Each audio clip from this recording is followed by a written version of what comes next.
is Lauren Hefez, and I'm here with Elise from Lily Bell Foods. Hey! I think you recognize her from past videos, and I invited her today to make a brownie, a healthy brownie that only uses 4 ingredients. Now, I called Elise because she actually came on my wedding day and made, pretty much catered food for my bridesmaids and I as we were getting ready. And one of my favorite things that she made was the brownies. We were obsessed with them, so much that I actually kept it after my wedding, put it in my freezer, and had it every day. I would like nibble at the little brownies, and a month later they were still amazing. So she's here with us today to show us how she made those brownies. And we just have 4 ingredients. You have your walnuts. Is it a cup? 1 cup of each thing. So 1 cup of walnuts. Easy. 1 cup of raw cacao powder. And 1 cup of pitted dates. You want to make sure to take the pits out. Yes. And salt. Not a cup of salt though. To taste. Okay. Yeah. No, do not use a cup of salt. And so this, can you find it where? I got this at Whole Foods. You can also get it probably online for a bit cheaper than it is at Whole Foods. Okay. But regular cocoa powder will also work fine.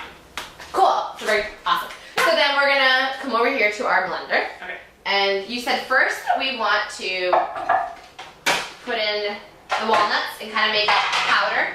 Yeah, you want to make it just so that they're crumbly, like a flour texture. Okay.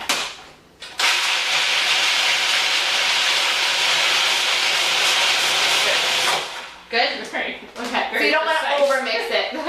No, you don't want it to start to become like walnut butter. Okay. And then a cup of this. A cup of cacao powder. I've never. Careful. Oh my god. Jesus, like really powdery. Yeah. What else do people use this for? It's actually really good in smoothies too. I've made like a post-workout kind of like mocha smoothie. You can put some iced coffee.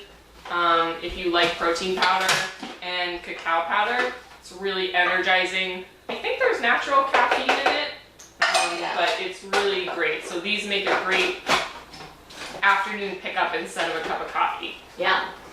All right, Okay. so we're gonna mix those 2 things together. Good. That's it? That was fast. Yep. And then we slowly place one of these at a time? 1 date at a time, and you want to be careful because it's going to make your food processor kind of angry. So Slowly by putting them in. go ahead. Yeah, go ahead. Yeah, the texture really depends on how you want it. If you want to get it really smooth, you can keep blending it for a long time. Otherwise, you can leave it just a little bit grainy. So you feel a little chunky of the. Yeah, I'm going to do it a little bit longer.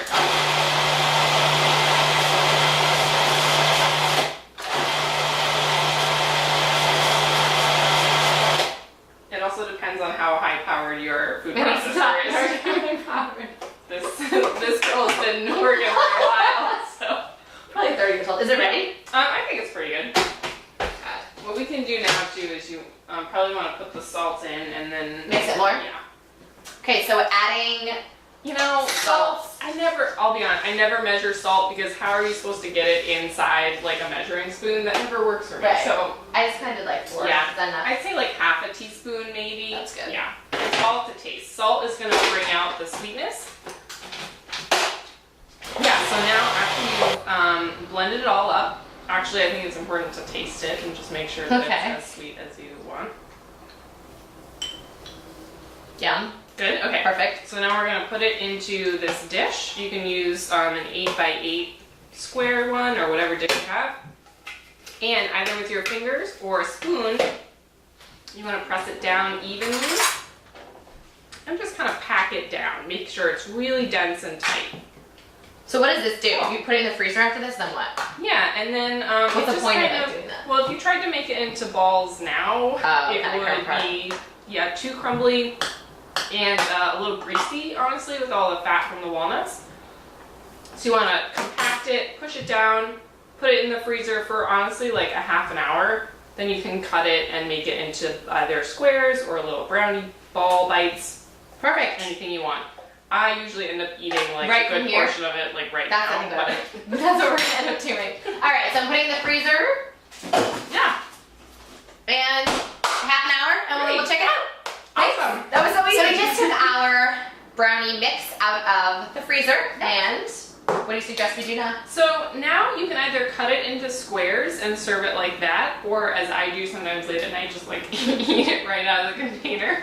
Or like I did for Lauren for her wedding day, I'm going to scoop them out, make little brownie balls, and put them on this plate right here. Awesome. Easy. Should we do it? Yeah, just go for it. Just kind of scoop it. Yeah, that's perfect. And then just... Oop. A little crumbly, right? But that's okay. Oh, then it kind of like gets together when you Then squish it warms up, exactly. Oh, You cool. can just kind of roll it around. Oh my god, so good. Perfect. And then how do you store it? Do you guys want to check it out? Yeah, and then I can, you can put it after they're in balls in a plastic bag in the freezer, Okay. or in a Tupperware in the freezer, anything where it's not going to be open to like all the weird smells of the freezer. Right. And how long would you say they stay good for? Well, I had it for a month. Yeah, I was going to say a few weeks, but I'm not going to lie. Month is fine, guys. I did it. As long as it's in the freezer, it's awesome. Yeah, and then you can take them out and you can eat them really right out of the freezer. Like maybe just let them sit for like a minute. I or did, two. yeah. Sometimes I couldn't even wait. And the awesome thing about it is that it's so easy and it's so good. Yeah. And anytime you kind of have that sweet treat that you need, grab it and it's just awesome. Yep. So good. And I find that even like 1 or 2 of these can be really filling too. Like if you're about to go to bed but you're still a little hungry, 1 of these will like make me feel satisfied. Okay. Thank you so much for watching. Bye. Bye. Peace. They like there's no way this doesn't look like little things. They look like the